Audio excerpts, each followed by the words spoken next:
అందరికీ నమస్తే అండి. Welcome to Durga Supriya channel. ఈరోజు మనము ఈ వీడియో ఏంటంటే ధనలక్ష్మీదేవి అనుగ్రహం కలగాలి అంటే పాటించవలసిన నియమాలైతే ఈ వీడియోలో మనం తెలుసుకుంటామండి. ధనలక్ష్మీదేవి అనుగ్రహం ఉంటేనే మనకు ఏదైనా ప్రాప్తిస్తుంది. ధనం మూలం ఇదం జగత్ అన్నారు కదండి. ధనం ఉంటేనే ఏదైనా సరే మనం చేయగలుగుతాము. మనిషికి చింత లేని జీవితం ఎప్పుడు అంటే ఆ ఇంట్లో ధనలక్ష్మీదేవి అనుగ్రహం ఉన్నప్పుడే. ధనాన్ని దాచుకోవడం అనేది చాలా విశేషమండి. అందుకే పశువుకు తిన్నది తృప్తి, మనిషికి దాచింది తృప్తి అని అంటారు పెద్దలు. వచ్చిన సంపాదన 100 రూపాయలు వచ్చినా 10 రూపాయలు తీసి దాచిపెడితే కొన్నేళ్ల తర్వాత అదే కొన్ని కోట్లు అవుతాయి. అలా పొదుపుగా ఉండే జీవితంలో కష్టాలు అనేవి ఉండవు. ధనానికి సంబంధించినంత వరకు ధనలక్ష్మి ఆగమనం తప్పనిసరి అనుకున్నప్పుడు ఆచరించవలసిన నియమాల్లో మొట్టమొదటిది పరిశుభ్రత. ఇల్లంతా పరిశుభ్రంగా ఉంచుకోవాలి. సూర్యోదయం పూర్వమే ఇల్లంతా శుభ్రం చేసుకుని గడపకు పసుపు రాసి కుంకుమ బొట్టు పెట్టుకుని ఇంటి ముంగిట ఎవరైతే గోమయంతో అలికి ముగ్గు పెడతారో ఆ ఇంట్లోకి శ్రీ మహాలక్ష్మి అష్టైశ్వర్యాలతో ప్రసాదిస్తుంది. కాబట్టి గోమయంలో ఎవరైతే ఇంటి ముందు అలికి కల్లాపు చల్లుతారో ఆ ఇంట్లోకి ధనలక్ష్మీదేవి ప్రవేశిస్తుంది. అందుకే గోసేవ చేయమన్నారు పెద్దలు. ముక్కోటి దేవతలు అనుగ్రహం మనకు కలగాలి అంటే సకల ముక్కోటి దేవతలు నివసిస్తున్న ఆ గోసేవ చేసుకోవాలి. శుక్రవారం రోజు మన ఇంటి ముందుకి గోమాత వచ్చిందంటే పృష్ఠభాగంలో పసుపు రాసి కుంకుమ బొట్టు పెట్టి గోవుకు కావాల్సిన ఆహారాన్ని తినిపించినట్లయితే ఆ గో మహాలక్ష్మీదేవి అనుగ్రహం వల్ల మన ఇంట్లోకి అష్టలక్ష్ములు అయితే కలిసి వస్తాయి. మన ఇంట్లోకి ధనలక్ష్మి ఆగమనం వచ్చి తీరుతుంది. అంతేకాదండి, మనం ఇంకొన్ని విషయాలు నిత్య జీవితంలో ఇంకొన్ని విషయాలు పాటిస్తే లక్ష్మీదేవి అనుగ్రహం అయితే మనకు కలుగుతుంది. రాత్రి సమయంలో వండిన పాత్రలు, భోజనాలు వండిన తిన్న ప్లేట్లు అయితే అలాగే సింకులో మనం ఉపయోగించినవన్నీ సింకులో పెట్టకూడదు. వాటిని క్లీన్ చేయాలి. అలా సింకులో వేసినామంటే ఆ ఇంట్లోకి లక్ష్మీదేవి రాదు, జ్యేష్ఠాదేవి వచ్చి కూర్చుంటుంది.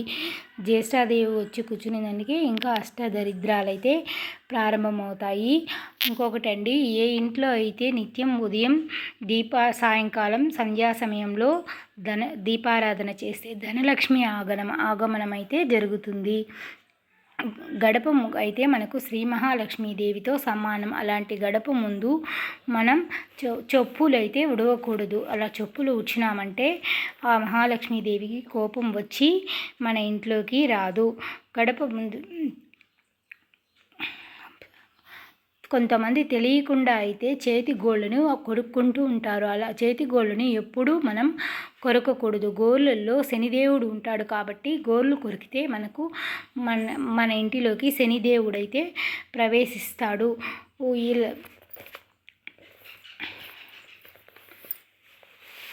ఇంకో విషయం అండి, చీపురుని ఇంట్లో చీపురుని ఎప్పుడు మనం తొక్కకూడదు.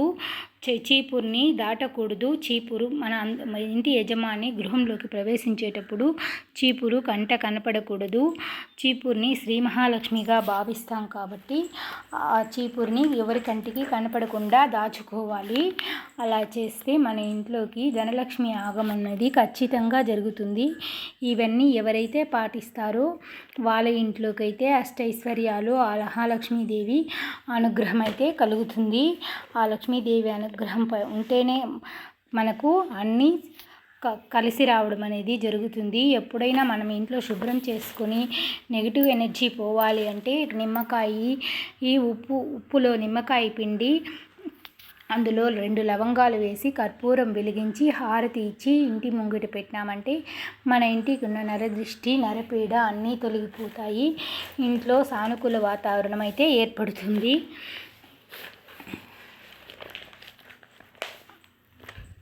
ఆ మహాలక్ష్మీదేవి అనుగ్రహం కలగాలి అంటే ఉదయం సంధ్యా సమయంలో దీపారాధన చేసి కనకదార స్తోత్రం పఠించినట్లయితే ఆ తల్లి అనుగ్రహం అయితే కలుగుతుంది. ఎవరైతే శుక్రవారం రోజు శ్రీ మహాలక్ష్మికి పూజించి అభిషేకం చేసి 16 సార్లు శ్రీ సూక్తం చదువుతారో ఆ ఇంట్లో లక్ష్మీదేవి యొక్క అనుగ్రహం అయితే కలుగుతుంది.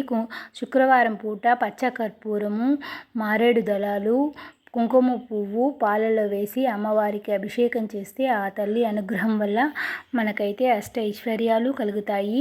కొన్ని ఇల్లు శుభ్రంగా ఉంచుకొని కొన్ని ఈ పొదుపు అలవాట్లు అయితే నేర్చుకొని 100 రూపాయలు వచ్చినా మనం 10 రూపాయలు దాచుకొని అందులో 10 రూపాయలు కూడిన దాంతో మనం ఒక వస్తువు కొన్నామంటే కొన్ని సంవత్సరాల తర్వాత అది 100 రెట్లు అయ్యే ఛాన్స్ అయితే చాలా ఉంటుంది. ఈ విధంగా ఇలా ఎవరైతే ఆచరిస్తారో వాళ్ళ ఇల్లు లక్ష్మీ నిలయమైతే అవుతుంది. సర్వే జన సుఖినో భవంతు. ఈ వీడియో నచ్చితే లైక్ చేయండి, సబ్స్క్రైబ్ చేసుకోండి. మరో మంచి వీడియోతో మళ్ళీ